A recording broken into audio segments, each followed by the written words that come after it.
The stars had always been kind to Captain Park Gina. For 15 years, she had traveled through the dark spaces between worlds. She had seen wonders that most humans could only dream about. But on this day, the stars would betray her. Her ship, the Horizon's Edge, drifted quietly near the Kappa Eridani system. It was supposed to be a simple mission. They would scan some planets, collect some data, and return home. Nothing dangerous. Nothing special. Gina stood on the bridge, watching the endless darkness through the main window. Behind her, her crew worked at their stations. She knew each of them by name, by face, by the sound of their footsteps. They were her family now, after so many years in space together. Kim Do-yoon, her chief engineer, was arguing with one of the younger crew members about some technical problem. He was a large man with thick hands that could fix anything. His voice was loud, but never angry. He cared about his machines the way a farmer cares about his land. Lee Yuna, the medical officer, sat near the back, reading something on her tablet. She was quiet and serious, with eyes that noticed everything. When someone on the ship was sick or hurt, she was always the first to know, sometimes before they knew themselves. Choi Taiwan stood by the door, arms crossed over his chest. The security chief rarely smiled, and he never relaxed. His job was to keep everyone safe, and he took that job very seriously. Some of the younger crew members were afraid of him. Gina knew better. Taiwan was the gentlest person she had ever met. He just hit it well. Everything was normal. Everything was peaceful. Then the ship shook. Gina grabbed the railing to keep her balance. The lights flickered. Alarms started screaming. On every screen, warning messages appeared in bright red letters. Do-yoon shouted something about the engines. Yuna rushed to help a crew member who had fallen. Taiwan was already moving toward the weapons locker, but it was too late. Through the window, Gina saw it. A massive shape, darker than the space around it. It was a station, but bigger than any station she had ever seen. It looked like a mountain floating in the void. And from its surface, a beam of pale blue light reached out toward them. The beam wrapped around the horizon's edge like a hand grabbing a small bird. The ship groaned as invisible forces pulled it forward. Gina tried to give orders, but there was nothing to do. Their engines were useless against this power. Their weapons were toys. They were being captured. The journey to the station took only minutes, but it felt like hours. The crew gathered on the bridge, holding on to each other, watching their prison grow larger and larger through the window. Nobody spoke. What was there to say? When they finally docked, the airlock opened with a hiss. They came in like shadows. Tall creatures with bodies like insects, covered in black shells that reflected no light. They had too many arms, too many eyes, and they moved in ways that made Gina's head hurt to watch. Each one carried a weapon that hummed with dangerous energy. Their leader was the largest of them all. He stood 3 meters tall, and when he walked, his footsteps echoed like thunder. He stopped in front of Gina and looked down at her with eyes that showed nothing. No anger, no curiosity. Nothing at all. He spoke, and somehow his words came out in perfect Korean, as if the air itself was translating. I am High Arbiter Moloch of the Vorath Dominion. You and your crew are now property of the Empire. Gina felt her hand shake, but she kept her voice steady. We are citizens of the United Earth Federation. You have no right to hold us. Release us now, and we can avoid any conflict. Moloch made a sound that might have been laughter. It was dry and cold, like dead leaves scraping against stone. Conflict? Your species has been watched for 40 of your years. We know everything about you. Your history, your biology, your psychology. He leaned closer, and his many eyes reflected Gina's frightened face. We have conquered 2,000 species across this galaxy. We have methods that have never failed. Not once. He straightened and looked at the rest of the crew. Do-hyun stood with his fists clenched. Yuna held a younger crew member who was crying. Taiwan stared at Moloch with eyes full of quiet hate. "You humans are fragile," Moloch continued. "Your bones break easily. Your flesh tears. Your minds collapse under pressure. We have broken stronger species than yours in less than one cycle." He waved one of his many arms, and the guards moved forward. "Take them. Separate them. Begin the standard process." Gina tried to fight. So did Taiwan and Do-hyun. But the Velrith were too strong, too fast. Within seconds, the crew was being dragged in different directions. Gina heard her people calling out to each other, heard their voices getting farther and farther away. The last thing she saw before they threw her into a dark cell was Moloch's face. He was watching her with those empty eyes, and she realized something terrible. He was not evil. He was not cruel. He was simply bored. To him, this was routine. Just another species to break. Just another day in the long history of the Velrith Dominion. As the cell door slammed shut, Gina sat in the darkness and made a promise.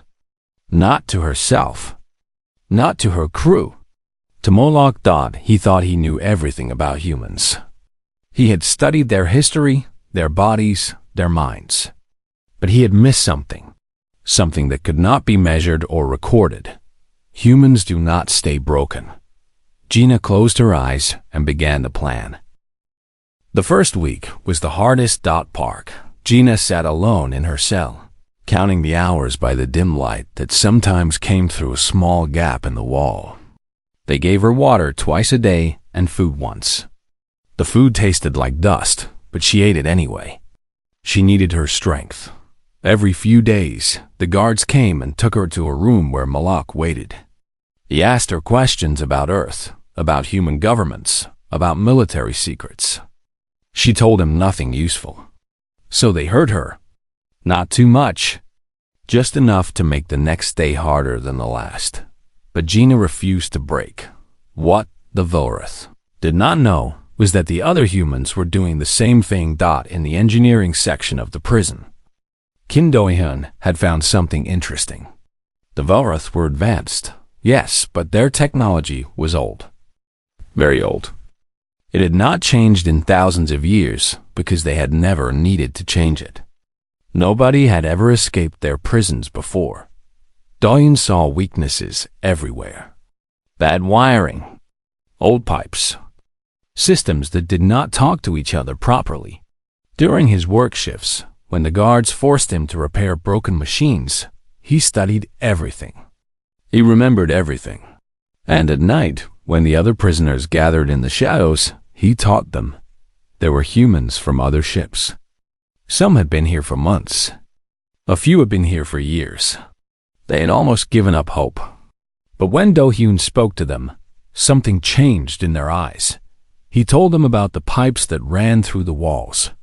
He showed them how to tap messages to each other, simple codes that the Velrith could not understand.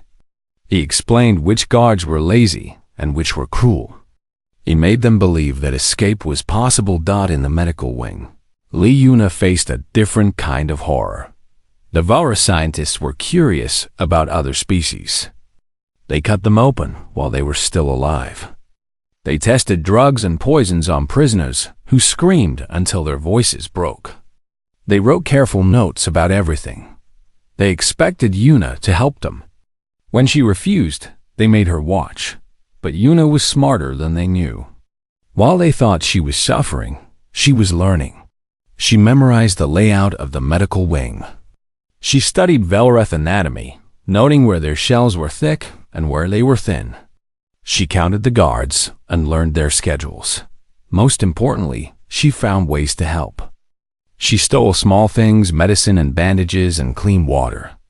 She hid them in her clothes and brought them back to the prison cells. At night, she treated the wounded in secret. The other prisoners began to trust her. Not just the humans. The Phanari, bird-like creatures with broken wings, came to her with their injuries. The Droth, sad amphibians who had forgotten how to hope, watched her with growing wonder. Yuna did not just heal their bodies. She healed something deeper. But no one suffered more than Choi Taiwan. The Volrath recognized him as a fighter.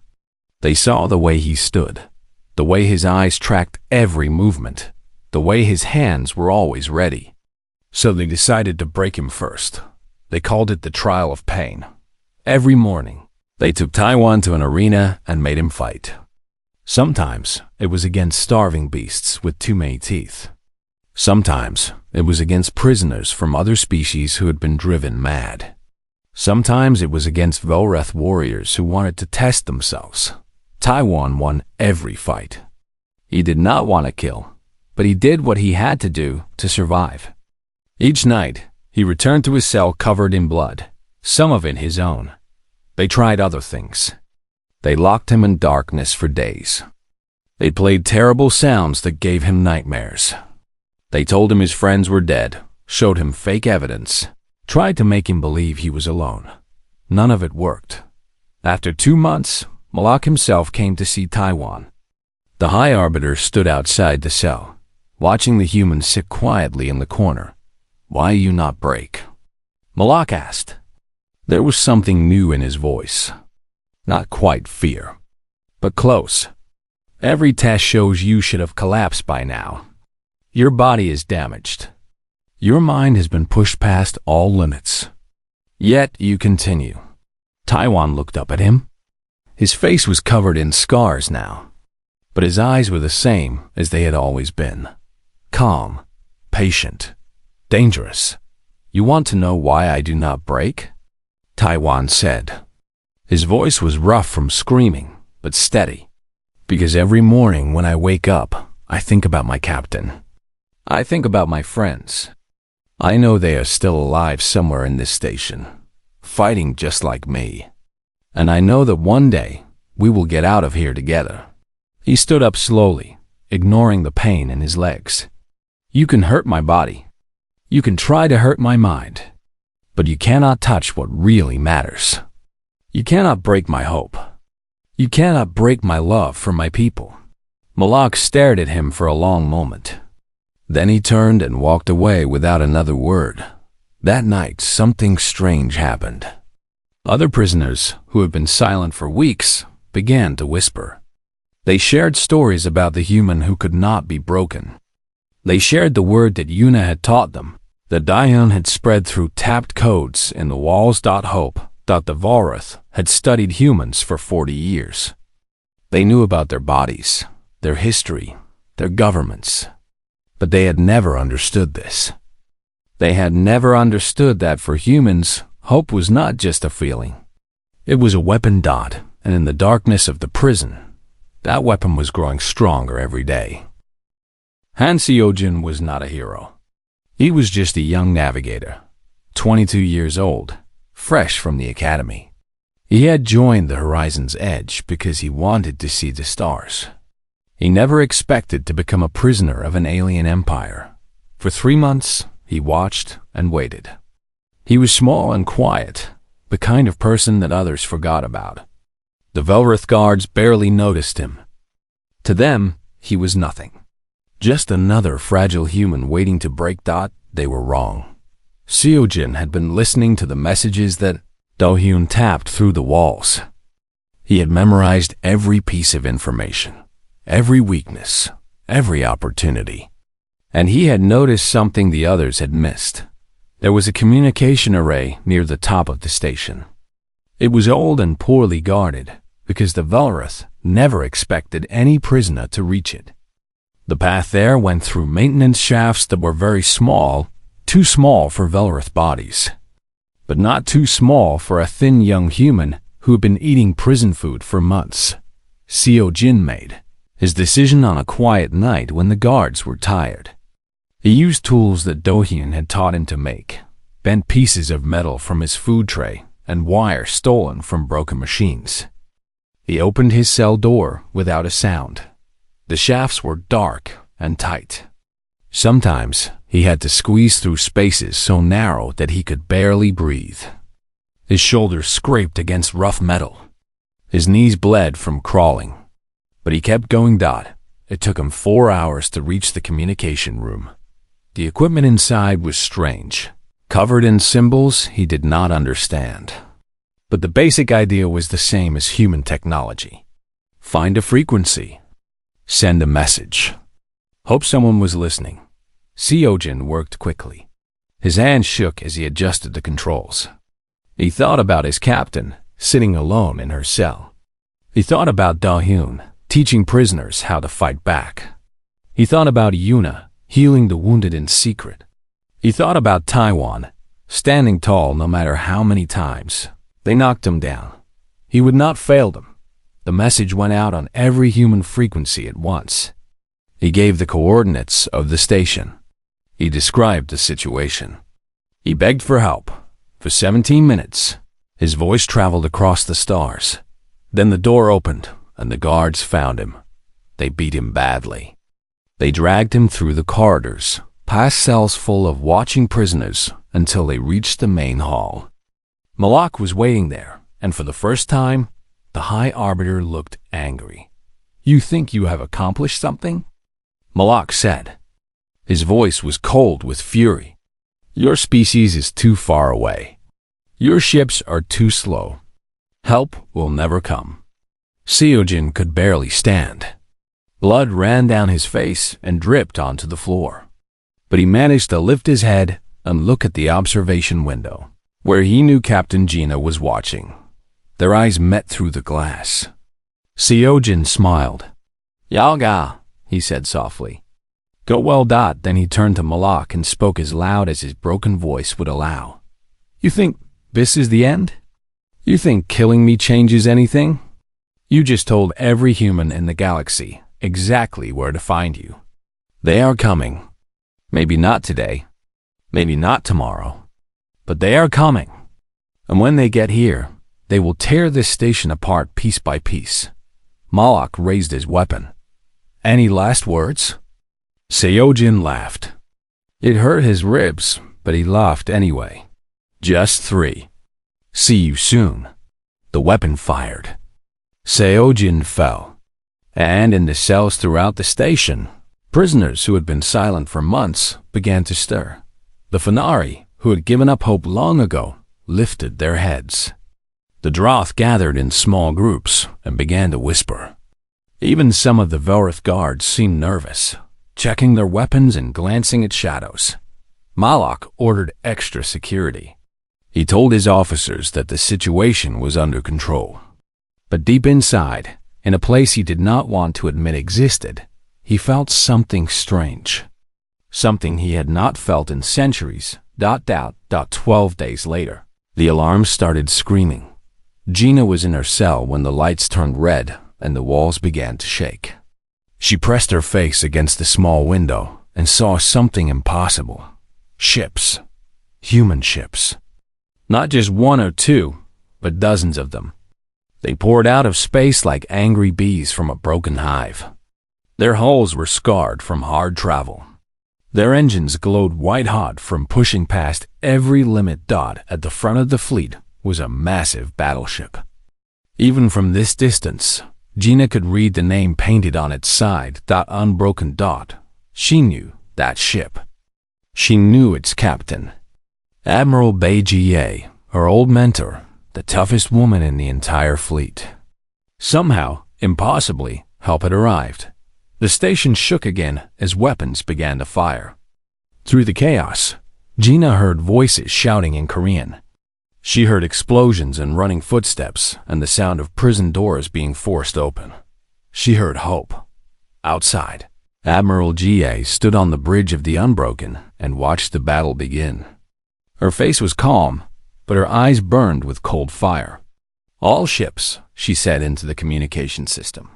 "Begin attack. We take back our people today. Leave no one behind." She paused, looking at the massive alien station that had held her people for so long. "And make sure they never forget what happens when you take humans prisoner." The fleet moved forward, and the rescue began. The battle for Station Kolrith was unlike anything the galaxy had ever seen. The Velrith had better weapons. They had better shields. They had thousands of years of experience conquering other species. But they had never fought humans before. Not like this. Admiral WayHFY did not attack the way the Velroth expected. She did not line up her ships and trade fire from a safe distance. Instead, she sent her smallest, fastest ships straight at the station, while her larger ships drew enemy attention. 7 assault teams hit the station at the same time. They came through airlocks, through cargo bays, through holes they blasted in the walls. The Velroth rushed to defend one area, and the humans appeared somewhere else. It was chaos, and the humans loved chaos. Inside the station, the prisoners knew the rescue had begun. They could hear the explosions, feel the vibrations through the floor. And for the first time in months, they allowed themselves to believe Kim Do-young gathered every prisoner he had trained. They were not soldiers. They were engineers and scientists and workers. But they had tools they had hidden, knowledge they had gathered, and anger they had stored for a very long time. "The power center?" Do-hyun said, pointing down a corridor. "We take it, and half their systems go down. No gravity in the guard quarters. No power to the weapon stations. Who is with me?" 23 prisoners stepped forward. Humans, Fenari, even a few Droth. They did not have proper weapons, only metal pipes and stolen tools. But their eyes were bright with determination. They moved through the corridors like ghosts. When guards appeared, they fought. Do-hyun was not a fighter, but he had learned things in prison. He had learned that fear made you weak and anger made you strong. He had learned that sometimes the only way forward was through. When they reached the power center, 4 guards stood in their way. Do-hyun did not hesitate. He charged forward, swinging his metal pipe, screaming words his mother would not have approved of. The others followed. The fight was ugly and brutal. Prisoners fell. Guards fell. Blood covered the floor. But when it was over, Do-hyun stood at the controls, his hands shaking, his face covered in someone else's blood. He entered the commands he had practiced 100 times in his head. The lights flickered. In distant parts of the station, gravity failed and guards floated helplessly in the air. Do-hyun smiled and picked up his pipe.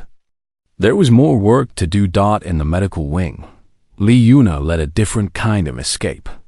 She had freed every prisoner she could find, armed them with surgical tools turned into weapons, and formed them into a moving group that swept through the corridors. A Velroth scientist tried to stop them. He was the same one who had made Yuna watch so many horrible experiments. He raised his weapon and demanded they surrender. Yuna walked toward him, calm and steady. She was not a fighter. She had never hurt anyone in her life. But she had learned something in this prison. She had learned that sometimes kindness was not enough. "You studied us," she said, still walking forward. "You cut us open. You wrote notes about our pain." The scientist fired, but his aim was poor. The shot missed. Yuna did not stop. "You thought you knew everything about humans, but you missed something important." She reached him before he could fire again. The surgical tool in her hand was very sharp. "We protect each other." The scientist fell. Yuna did not look back. She led her people toward the docking base, where rescue ships waited to take them home. But the most important battle was happening in the command center. Choi, Taiwan had been freed by a Marine squad 10 minutes earlier. They had offered him a weapon and a place on the evacuation shuttle. He refused both. "I have something to finish," he said. He moved through the station alone, following routes he had memorized during his months of suffering. Guards appeared in his path. He dealt with them quickly. He did not enjoy violence, but he was very good at it. When he reached the command center, he found Admiral Jihee's team already there, fighting the last defenders. Taiwan joined them without a word, and together they broke through. Inside, they found Malak. The High Arbiter was trying to destroy the station's databases. erasing evidence of what the Velreth had done to their prisoners. When he saw the humans, he stopped. For the first time in his long life, he looked afraid. Captain Park Gina stepped through the door behind Taiwan. She had refused to evacuate, refused to leave until this was finished. Her face was thin from months of poor food. Her body was covered in scars. But she stood straight and tall. Malak backed away from her. "How?" he whispered. "I studied your species. I knew your breaking points. I knew your limits. How can you be this?" Gina walked toward him slowly. Every step hurt, but she did not show it. "You read our history and saw only weakness, wars, disasters, suffering. You thought those things defined us." She stopped, face to face with the creature who had caused so much pain. But you missed the most important part. Every time we fell, we got back up. Every time someone tried to destroy us, we survived. Not because we are stronger than others, but because we refused to accept defeat. Malak raised his weapon, but Taiwan was faster.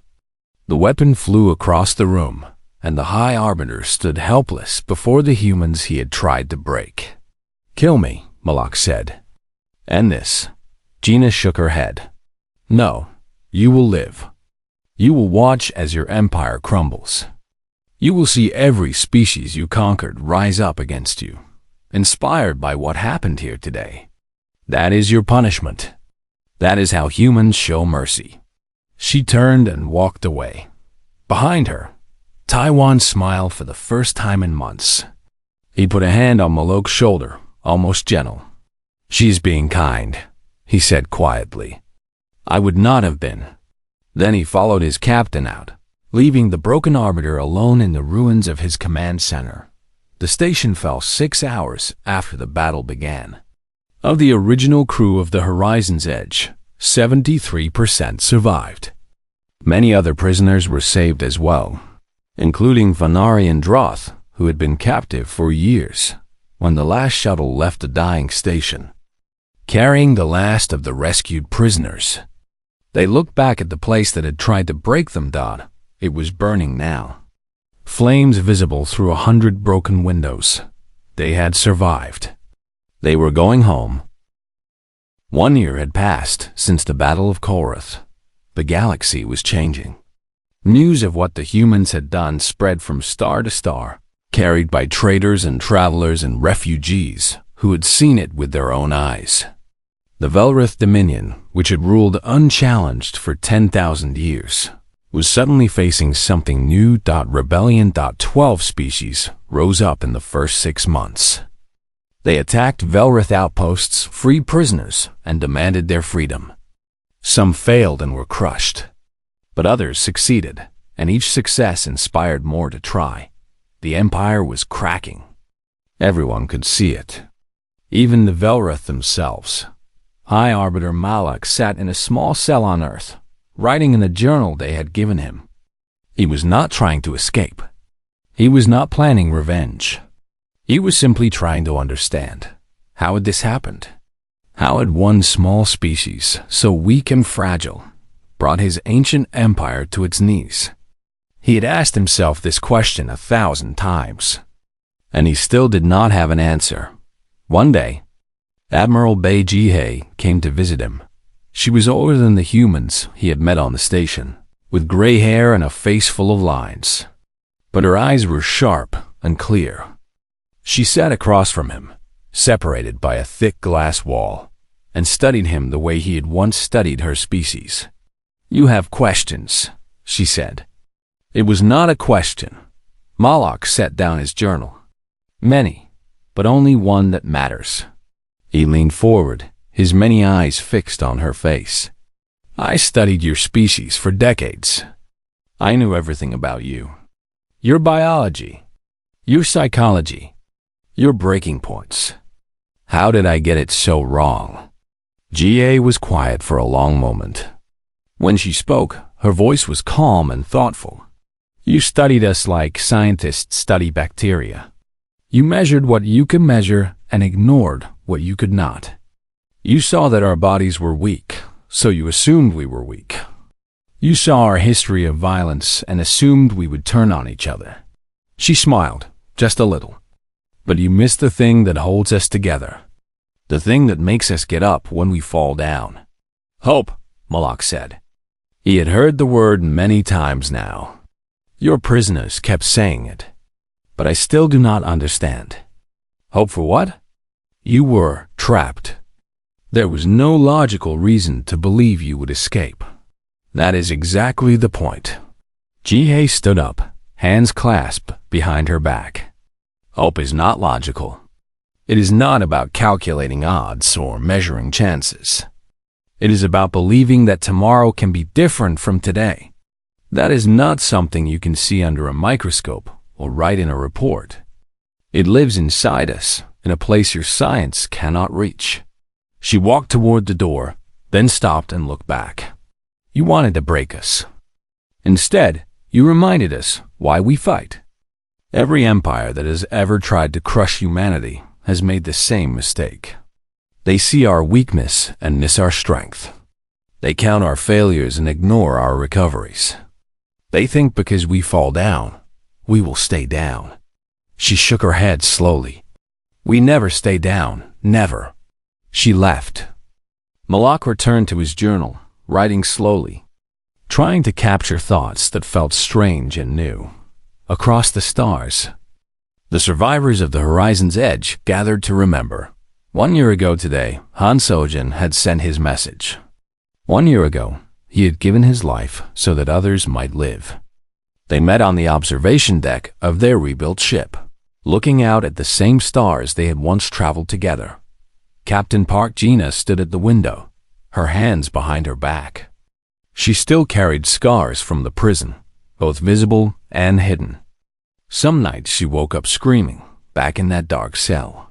But every morning she got up, got dressed, and kept going. Kim Do-yoon was there, telling jokes to the new engineering crew he was training. His loud voice filled the room, making people laugh. He had lost weight during the captivity, but he had gained something else. A sense of purpose. A belief that ordinary people could do extraordinary things. Lee Yuna sat near the window, teaching a young Fenari medic how to apply a bandage. The Fenari had chosen to stay with the humans rather than return to her homeworld. Many rescued prisoners had made the same choice. They wanted to be near the people who had given them hope. Choi Taiwan sat alone in a corner, as he often did. But something was different today. He was smiling. It was a small smile, barely visible, but it was there. A young ensign approached Captain Gina nervously. She was new to the ship, one of the many who had joined after hearing the stories. Captain? There is a transmission from the frontier. Gina turned from the window. What kind of transmission? A species called the Korthan. They are asking for contact. The ensign hesitated. They said they heard about what happened at Korath. They want to know if the stories are true. About humans. Gina looked around the room at her crew. At Diane, still laughing. At Yuna, still teaching. At Taiwan, still watching. At all of them, survivors who had refused to give up. The galaxy was changing. Species that had been enslaved for centuries were fighting back. Empires were trembling. And somewhere out there, new friends were reaching out, hoping to find allies. What should I tell them? The ensign asked. Gina was quiet for a moment. She thought about the prison, the pain, the despair. She thought about Xiao Jin, standing brave in his final moments. She thought about all the time she had wanted to give up, and all the reasons she had not. Then she smiled. Tell them the truth, she said. Tell them that humans break all the time. We break in 1,000 different ways, every single day. Our bodies break. Our hearts break. Our spirits break. She turned back to the stars, her voice soft but strong. But tell them this too. We refuse to stay broken.